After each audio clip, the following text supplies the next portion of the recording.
Hello there, fellow Earth citizens. My name is Kate, and welcome to my channel. I thought I would take an opportunity, since we're creeping up on V-Day, to make a video and just discuss a few things about mates, choosing a mate, losing a mate, that kind of thing. And if you're single, if you're single as a Pringle, or you're married or whatever, we could all take a moment to have a little better understanding of what Valentine's Day might represent. For those of us that might be in tumultuous relationships, it can be a very tumultuous time if we have expectations coming into a holiday, a birthday, a Valentine's Day, if we have a certain expectation and the person that we're looking to fill that expectation doesn't come through. That's a bummer, and it's really disappointing. And depending on our ability, how our ability to handle that really is effective and works, is really how we're going to be able to deal with the emotional kind of slap in the face of, man, I didn't get what I wanted. If we really pin a lot of hopes, dreams, and everything else on one person, one dream, one idea, it can be a little disappointing when February 14th rolls around and, well, what happened, Or worse, when February 14th might roll around and, oh, that's what you thought of me? Oh, I see.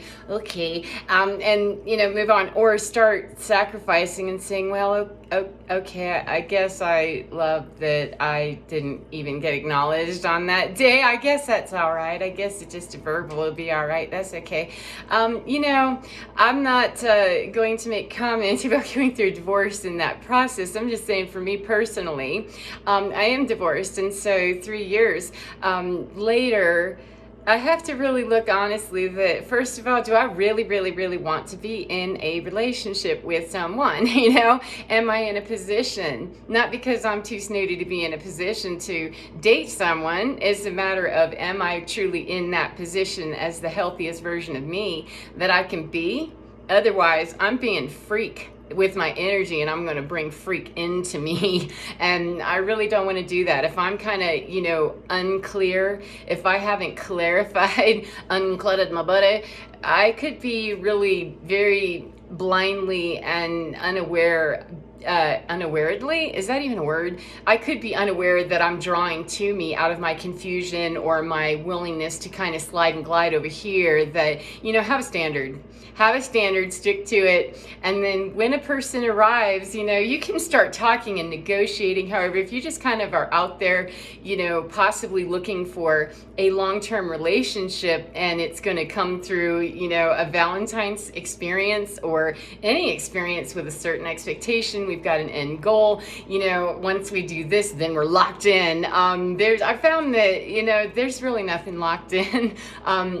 And so Valentine's Day, Christmas, whatever the special occasion is, whatever the thought process is, whatever it is that would make you want to say, hey, I expect that person to do that for me, please, oh please, oh please. If they're not trustworthy people, stop putting your trust and your faith in them. If they've demonstrated to you before that they're not going to acknowledge you on Valentine's Day, or they're going to give you something completely inappropriate, or they're going to, do the unthinkable and go sleep with your best friend or something like that, we might want to reconsider what we're willing to tolerate in the love department. And I don't mean just romantic love. I'm gonna limit it to just romantic love because, I only have 15 minutes, not 15,000. And we could go on and on and on and on and on. Really and truly, 404, thank you very much. I love synchronicity. Synchronicity helps me to know, am I in a position where I can even realistically date anybody if they ask me? And, that's an interesting position that I kind of go back and forth on, because I really like my singleness. I like living alone. I like being alone a lot. I spend a lot of time with my cats. They're quiet. They don't bug me. They don't need much when they don't need much. And when they do need much, they need a whole bunch. So I'm pretty dedicated in that vein. And I just relocated to Colorado from Florida. And so, I'm getting used to where I live, and I'm kind of 444. I'm not terribly shy necessarily. I'm terribly protective of my energy. That I just got through with the whole not so pleasant Valentine's days. A few of them, like the last three weren't the most pleasant ever to have lived. And I'm not sure that it's a good idea to just not take inventory of my own self, that someone felt the need to tell me, yeah, we need to terminate this contract. And I agreed. I mean, it was definitely, we need to put a permanent, we're not doing well. But when that happens, if I'm going to be emotionally mature about it, and I'm really going to want to grow and not just attract the same kind of thing with a different name, or a different face or a different address, then I probably really should self-reflect. And self-reflect doesn't mean that I come inside and go, well, it was that one's fault. It was that one's fault, and that's why he was wrong. And ain't nothing wrong with me. Perfect. Okay. Yeah. Neither one of us is perfect, and that's true of any person on this planet. Any situation where people are joined together and they are ripped apart or fall apart, however it came to be that dissolves, there is always, I don't care what anybody says, it can be heavily weighted in one direction or the other. There's always two parts. You cannot dance alone unless you're soloing, and that's not called a relationship. If you're dancing solo, you're doing what I'm doing, you don't have any. You just kind of do your own thing. And sometimes it's lonely, I will admit that. But I'm very super, almost paranoid, maybe. I don't know. And there's an interrogation process when people come towards me. Like, if you're unclear, I'm too much of an empath and an intuitive, high sensitive. Yeah, whatever all that is. First of all, if you got judgment about it, skip it. We're not going out for coffee. Thanks. Anyway, but if you're conflicted, and you're coming at me and you're not really sure what you want, and I'm coming at you and you don't know what you want, we're just meeting in that confusion of a gray zone that it really needs to have some black and white. What are the black and whites on that of what are my criteria? What's the basic minimum standard that I expect of another human being who's going to orbit into my world? I want to get personal, or romantic, or even, hey, friendship. How am I spending my time? Because protecting me and my energy and making sure that I have enough to keep myself going on my rough days, I have to be able to give it to myself right now. What if I get into a relationship later and the person that I'm dating needs more support than I can give them? Can they handle their own? Can they hang and bang in their own closet, their own hurt locker? Because if I'm standing in mine, and I'm hanging and banging in my closet doing my thing and holding my own, but I really can't, devote any more assets or resources to your drama. Sorry. People are in those positions sometimes, and it happens, but we may not always, that's not something I'm going to want to do. If the person that is possibly standing in their closet going, and losing their mind, I already did that. Unless you're willing to, possibly take some pointers on how to avoid that, then we really don't have a whole lot in common, because I don't want to go back to being in the disaster of, I don't know what I want.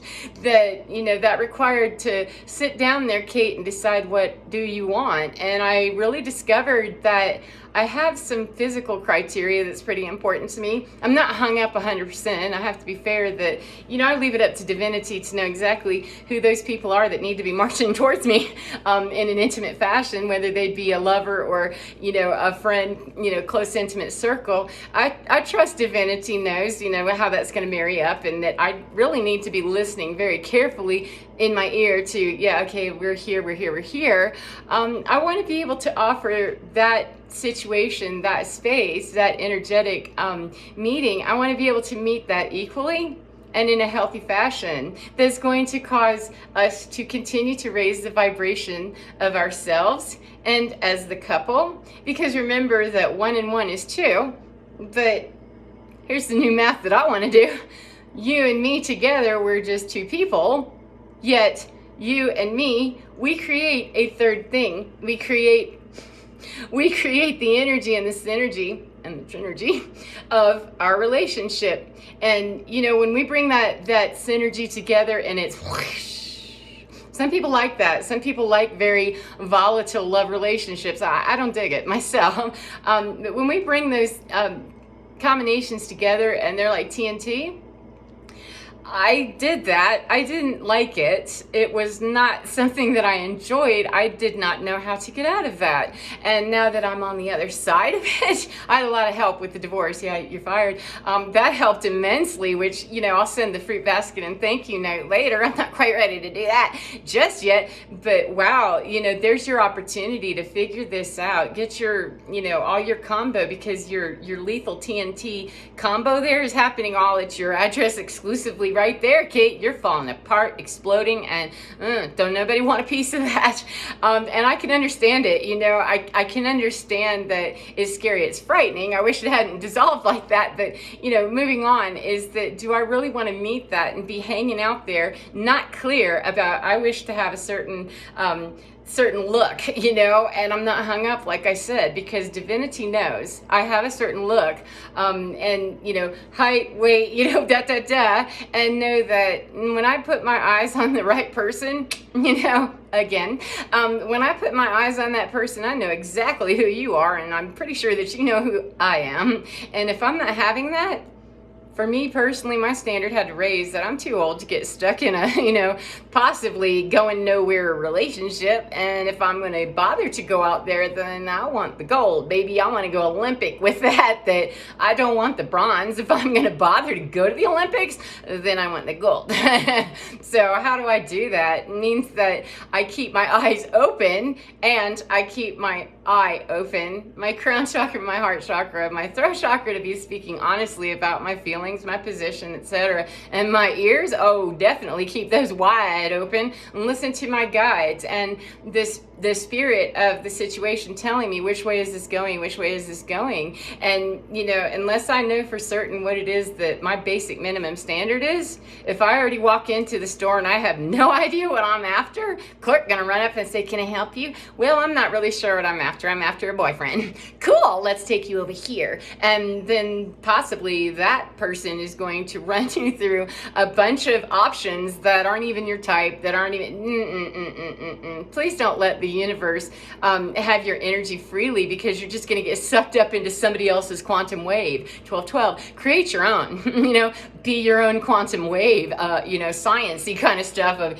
yeah, get the wave going. It just takes some movement, and you keep moving it in that direction with, I have a standard, you know, I have a standard, and keep infusing that and not turn down any opportunity for someone to be loving and kind. That's wonderful. However, the expectation that it's going to look a certain way, it's going to arrive at a certain time, and it's going to be the way that I dictated and insisted upon, really is not the way to go with that. Not for me. You know, the law of attraction, when we're really trying to law of attraction a specific person in, ooh, that's dangerous in my opinion. That's dangerous because people's free will, if they're not conscious and awake and aware, you can really be pulling on someone's energy a whole bunch, and that's kind of a cosmic no-no. You know, you don't want to be doing that. And I understand how it is that we get there. It doesn't matter. You know, if your wife's having a baby and you're driving 90 miles an hour to get to the hospital, the understanding is there that, yes, of course you wanted to get there.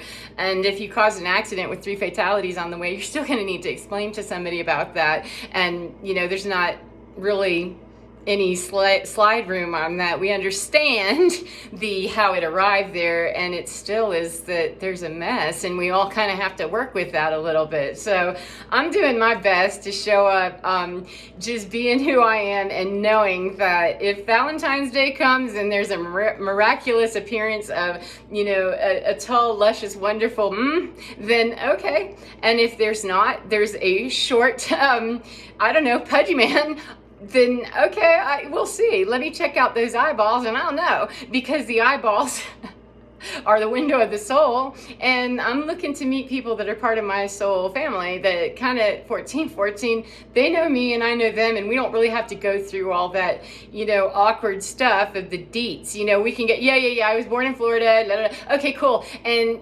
now let's go from here. We don't really need to review all of the horrible history we've either had, with our family and our marriage and our this and our that. It was awful. We don't have to review all that. We don't have to go to confessional and all that stuff, because I'm looking at eyeballs that, you know me? Yeah, I know you. Okay, cool. Let's go. And that's how I want to roll. 1444. So Valentine's Day encroaching, maybe you want to sit down with a piece of paper and a, nice little pen and decide for yourself, what are my standards? Because if you don't have some standards, you're going to get a lot of anything. And anything, wow, anything goes. Take care. Bye.